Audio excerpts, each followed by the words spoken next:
We are the Gujarat Technological University.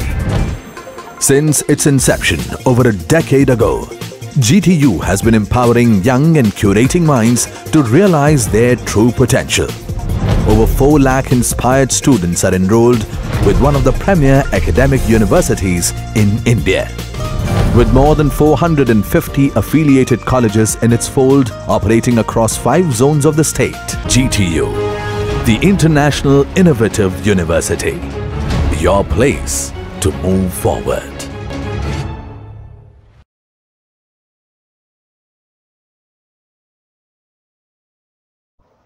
Hello dear students, today we are going to study about the new article Fermi levels, effective mass and phonons.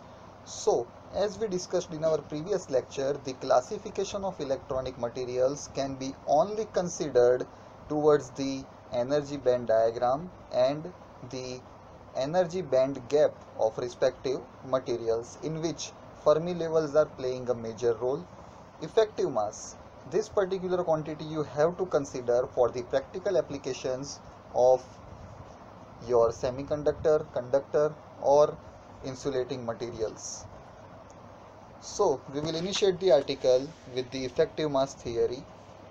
Suppose you consider if the free electron of mass small m is replaced by the effective mass, that is the imaginary quantity m star, we can treat the motion of electrons in the conduction band as free electrons. This is a very important assumption, in which we are assuming that in the conduction band where electron is fully bound, but when its mass is replaced by the effective mass, so you can imagine how important is the effective mass factor.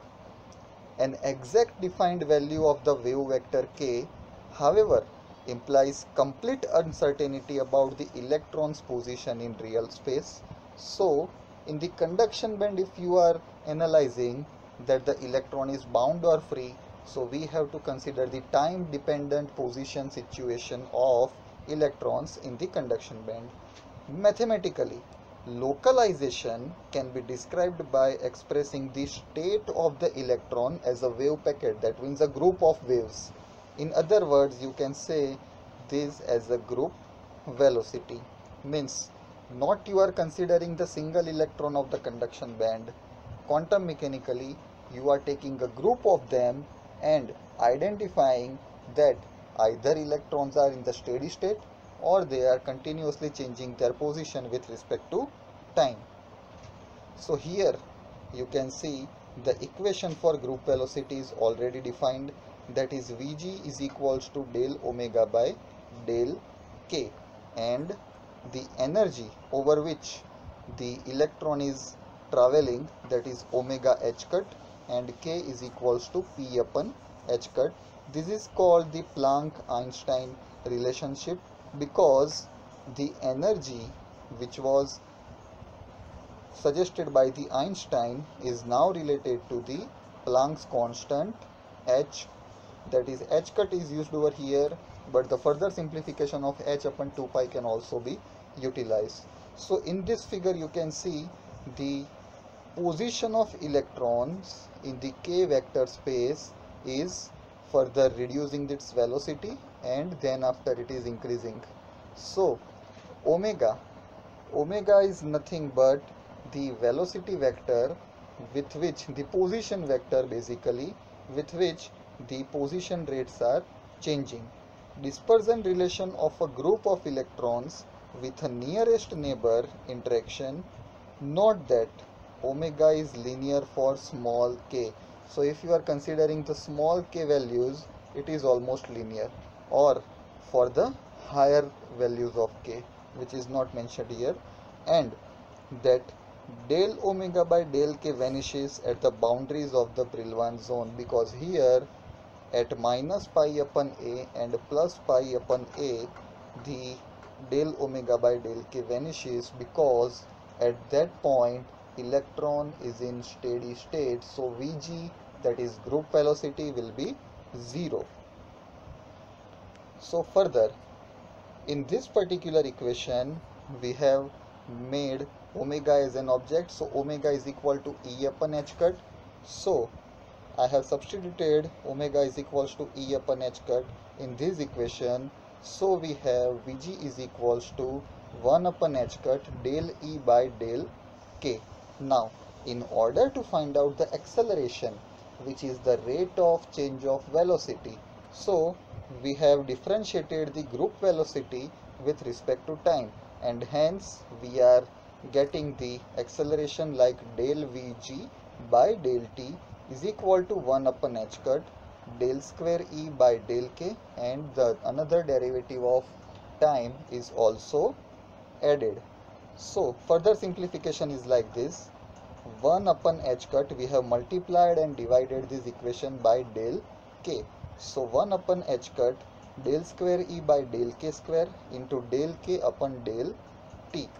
The force acting on the group of electrons is then, according to Newton's second law of motion, we know that force is equal to mass into acceleration, and acceleration is nothing but the rate of change of velocity. So we just have to multiply this equation with mass m. So F is equals to m del Vg by del T.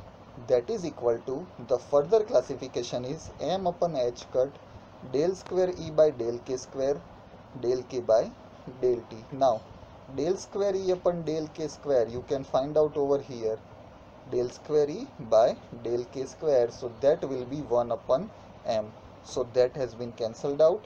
Combining above equation yields to F is equal to h cut square upon del square E upon del K square into del Vg by del T. So this is the group of force which is acting on the electrons when you are considering the simple mass small m. This indicates that there is an effective mass m star which will replace the electron's mass m, because here in this equation the small m has been eliminated. So we can't say at this point that electrons is not possessing any mass, because as per the chemistry theory we can also assume the smaller mass of 9.1 into 10 to the power minus 31 kg as the mass of an electron. So what will be the effective mass with which the electron is traveling freely in the conduction band? So the equation is the derivative of, or you can say the inverse of the force equation, where 1 upon m star is equal to 1 upon h cut square into del square E upon del K square. So we can write down the definition of effective mass as, from this equation only, the effective mass m star is the second order derivative of energy. See, it is a second order derivative of energy with respect to the wave vector, that is the position vector, and is the representative of the local curvature of dispersion relation in 3-dimensional space, as we have observed in this figure. Now,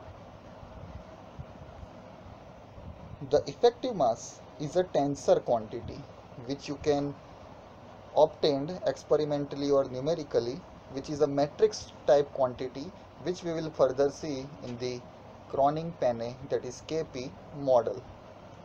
Now, as we have classified the materials in 3 to 4 categories, so in the metals we know that the basic energy structure has valence band, Fermi energy level, and there is a conduction band. So according to the Fermi-Dirac distribution, at absolute zero, that means in the ground state of the system, from this position the largest fermions means what?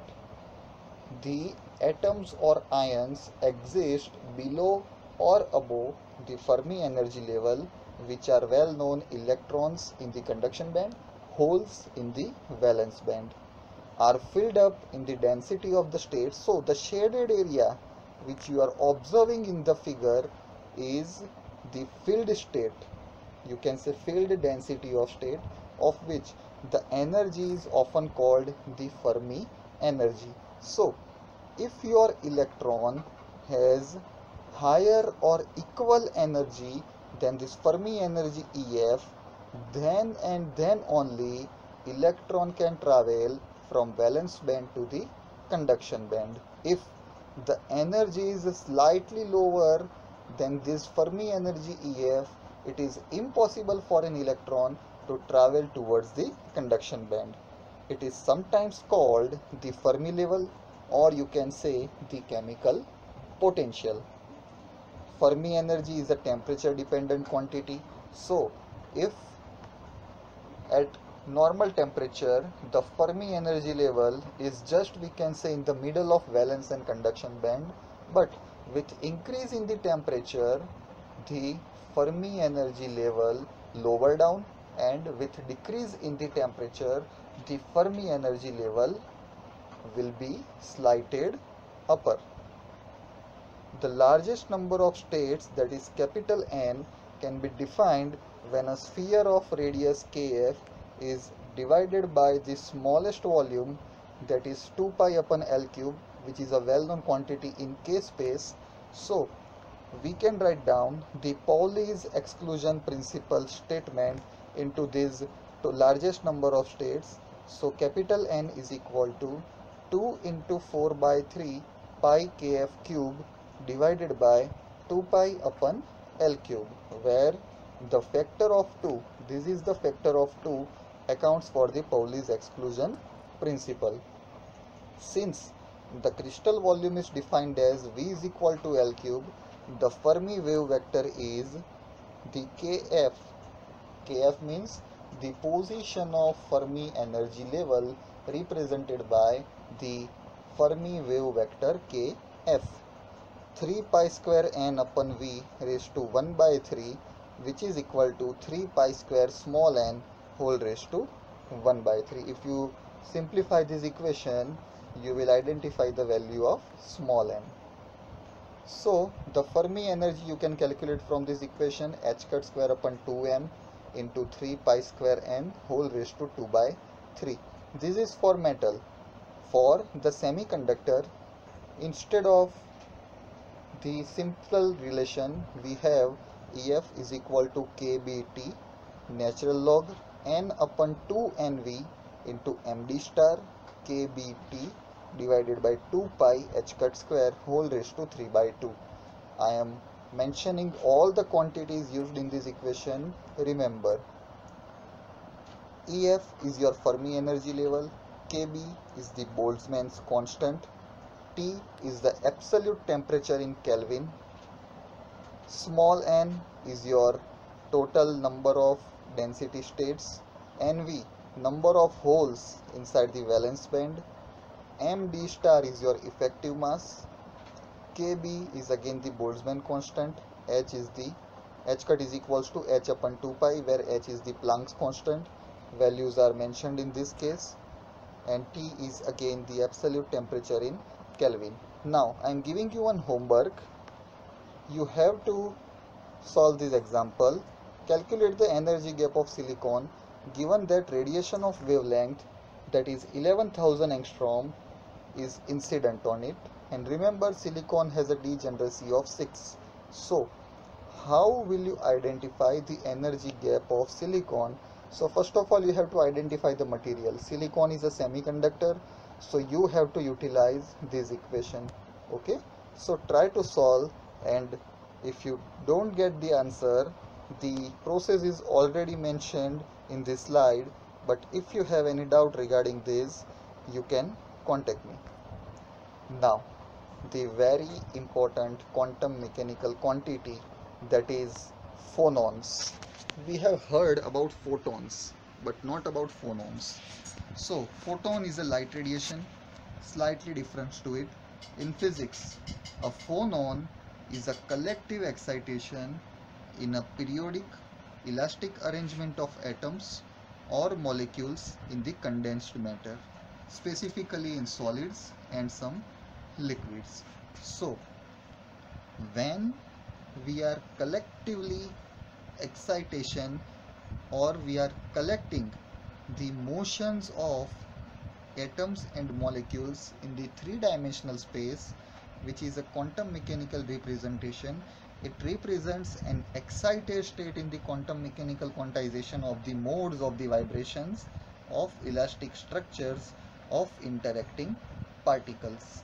Basically, phonons play a major role in many of the physical properties of the condensed matter, such as thermal conductivity and electrical conductivity.